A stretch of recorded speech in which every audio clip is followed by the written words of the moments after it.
Good afternoon mga katanim. No, nakalatag na siya. Ayan, nakalatag na yung ating dimedya. Ika nga. Ayun. So dito sa NFT natin mga katanim, kung makikita nyo, ito yung ating insulator ng Mega Packaging Corporation, no? Hinati lang natin yung ating Duracon. Okay? Yung Duracon hinati. Okay. Tapos pinatungan natin itong ating insulator ng Mega Packaging Corporation. Ayan mga katanim, nakuha ba? Kung paano? Paano naman yung spacing dyan katanim? Linagyan natin itong 1x1 na square tube dito sa gitna para magkaroon siya ng distancing, di na siya gumalaw. Ayan, katulad nito. Pero kayang hatakin, kayang iangat. Ayan, ika nga. Ayan. So pinagdugtong-dugtong natin ito. Galing dito sa elbow, dito sa bungad, dito sa distribution natin, may elbow dito natin ito ipapatong. Ayan, na ating medya. So ito may butas doon na 8mm. Tapat dito sa elbow natin. Nakuha ba? Elbow ng Duracon to. Ayan o. Kita. Ayan. Elbow ng Duracon na linagyan natin ng pandikit. Ayan. Ayan. Nakuha ba?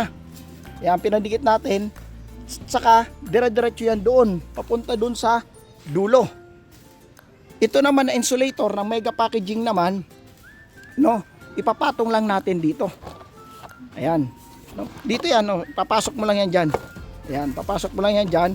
Dito sa, tatama dyan, dyan sa end ng ating elbow. Ayan, nakita ba? Ayan, no. Ayan ang elbow. Ayan. Okay? Ayan, ito naman yung ating 1x1 na square tube. Ganon din doon. Okay? So, ulitin natin ha. Ayan. Oh.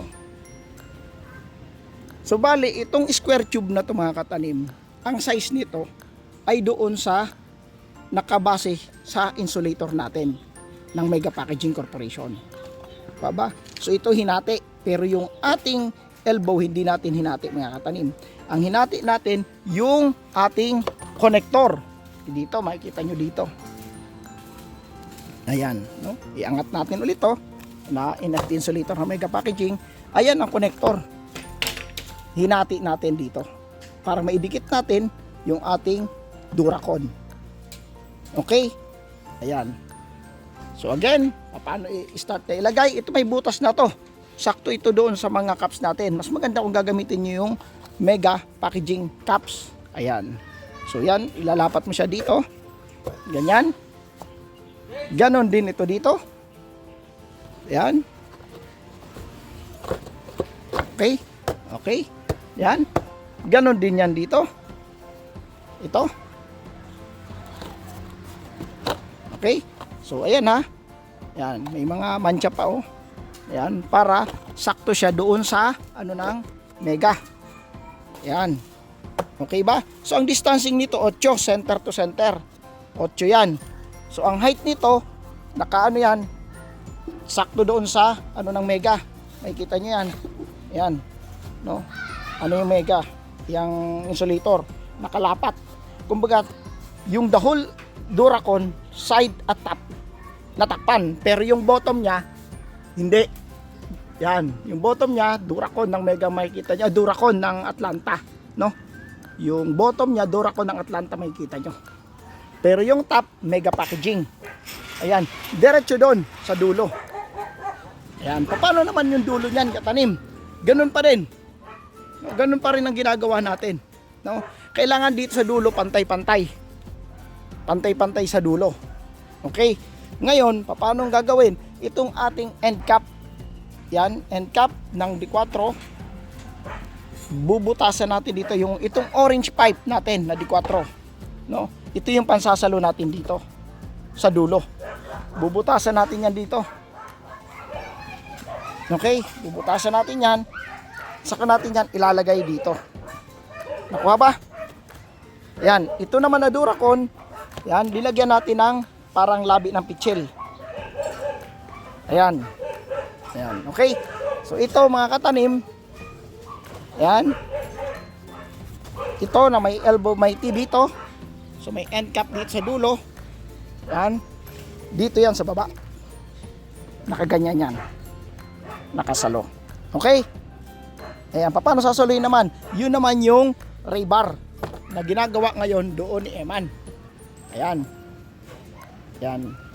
Okay, yan yung ginagawa ni Eman. Yan. Okay. So ngayon, ito pa ganyan yan. Yan. So bubuksan to, ilalapat to dito. So ayan.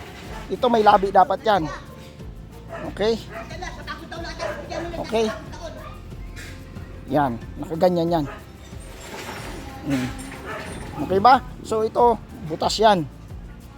Butas. Ayan, ito yung T. So ito naman, pagkagaling dito ng T, magkakaroon ito dito ng elbow pabalik doon sa tangke natin. So kung titingnan nyo ito mga katanim, galing doon, ang taas, ito pababa dito. Naka-recline ito ng 5 inches. So yan, no? Ito, rebar lang ginawa para masalo. Okay? Di medya na pipe. Nakikita nyo, elbow. Makikita nyo dito, end cap. Okay? Sa kabila naman, end cap.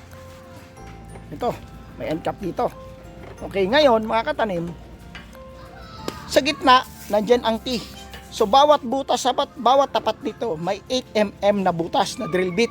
Bubutasan yan, tapat-tapat. Paano i-fix to? Lalagyan natin ng tali, yung ano natin, yung pangtali lang dito na parang naka-clip siya, no? Wala lang alisan, no? Bibili tayo doon sa hardware.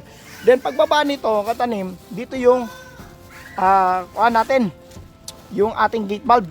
Yan, plastic gate valve dito, no? Gate valve dito, papunta dito sa tangke. Yung tangke natin na gagamitin, yung big box ng Mega Packaging Corporation. So ito yung 8 mm na gagamitin natin. Ayan, no?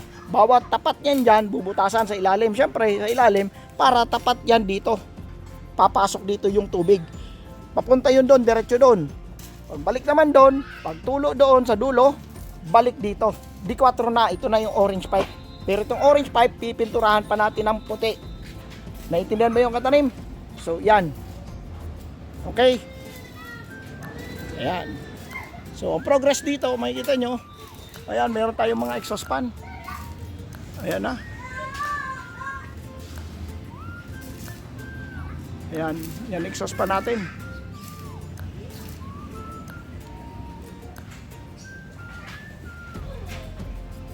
Okay. Mga katanim, yung ating NFT. Ayan na. So, nakita nyo na kung paano gawin itong ating NFT ng may insulator ng Mega Packaging Corporation. Ayan, ayun si Buboy, yung si Kahupak. Kahupak! So, ayan, kaway-kaway yan. So, ayan. So, para may, may shading net na.